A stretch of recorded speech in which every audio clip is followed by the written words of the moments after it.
అక్షయ తృతీయ వచ్చేసింది. మీరు బంగారం కొనడానికి వెళ్తున్నారా? అయితే మీరు అదే తప్పు చేస్తున్నారు. అసలు అక్షయ తృతీయ అంటే ఏంటి? అక్షయ అంటే తరుగు లేనిది, నాశనం లేనిది, ఎప్పటికీ అంతం కానిది. ఈ రోజున మనం ఏ కార్యం ప్రారంభించినా అది అమితంగా పెరుగుతూనే ఉంటుంది. ఇటువంటి రోజుల్లో రాహుకాలం, వర్జ్యకాలం కూడా చూడాల్సిన అవసరం లేదు. దీనికి బంగారంతో ఏం సంబంధం అండి? మనం కొన్న బంగారం మనకి నిజంగానే ఆనందాన్ని ఇస్తుందా? అదొక పెద్ద ప్రశ్నే. ఈ రోజు కొన్న బంగారం మనీ రేట్లు అయ్యి అక్క చెల్లెల మధ్య, అన్నదమ్ముల మధ్య పెద్ద గొడవలు కూడా తీసుకురావచ్చు. వాళ్ళని బద్ధ శత్రువులను చేయొచ్చు. మరి ఇటువంటి ప్రత్యేకమైన స్థితుల్లో మనం ఏం చేయాలి?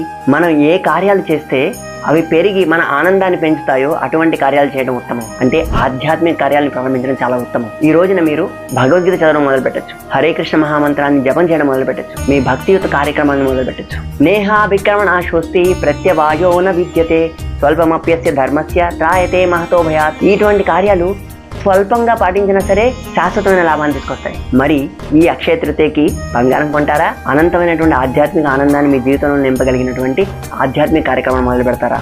మీ ఆధ్యాత్మిక అన్వేషణని మొదలు పెట్టడానికి బయోలో ఉన్న లింక్లో క్లిక్ చేసి మా ఆత్మాన్వేషణ అనే ప్రోగ్రామ్కి రిజిస్టర్ చేసుకోండి. హరే కృష్ణ.